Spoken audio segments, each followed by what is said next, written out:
নারীদের অসম্মান করলে কাউকে ছাড় দেওয়া হবে না, মামুনুল হক সাহেবের মাঠ গরম করা বক্তব্য। তো চলুন আগে শুনি এই বক্তব্যের ভিতরে সে কি বলেছে।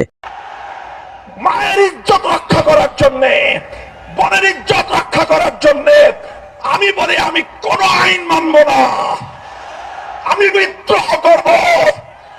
গোটা বাংলাদেশে আগুন জ্বলবে, আগুন।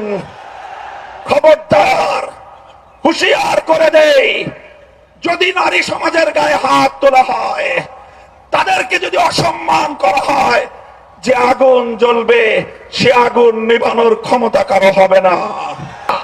ভীত সন্ত্রস্ত হয়ে তারা গণজাগরণে নিজেদের নিশ্চিত পরাজয় দেখতে পেয়ে ইতিহাসের ঘৃণ্যতম বর্বর এক পন্থা অবলম্বন শুরু করলো।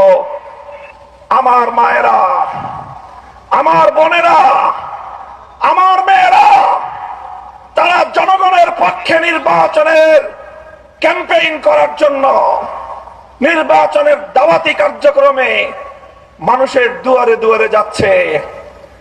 এখন তারা বীরু কাপুরুষের মতো আমাদের নারী সমাজের গায়ে হাত তুলবার মতো দুঃসাহসিকতা এবং ঘৃণ্য কাজ করছে তারা।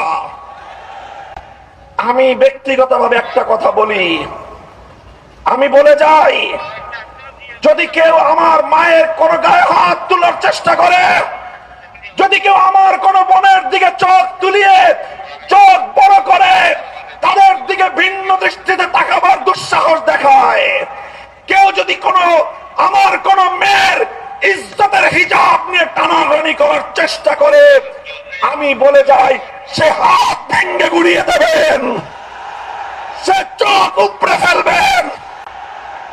মায়ের ইজ্জত রক্ষা করার জন্য, বোনের ইজ্জত রক্ষা করার জন্য আমি বলি আমি কোন আইন মানব না, আমি বিদ্রোহ করব। গোটা বাংলাদেশে আগুন জ্বলবে, আগুন। খবরদার, হুঁশিয়ার করে দেই, যদি নারী সমাজের গায়ে হাত তোলা হয়, তাদেরকে যদি অসম্মান করা হয়, যে আগুন জ্বলবে সে আগুন নিভানোর ক্ষমতা কারো হবে না। যাই হোক দর্শক মণ্ডলী, সম্পূর্ণ ভিডিওটি দেখতে পারলেন। এই ভিডিও নিয়ে আপনার মন্তব্য কি অবশ্যই কমেন্ট বক্সে কমেন্ট করে জানাবেন। ভিডিওটি ভালো লাগলে লাইক এবং শেয়ার করবেন। তো সম্পূর্ণ ভিডিওটি কন্টিনিউ করার জন্য আপনাকে অসংখ্য ধন্যবাদ। আসসালামু আলাইকুম ওয়া রাহমাতুল্লাহি ওয়া বারাকাতুহু।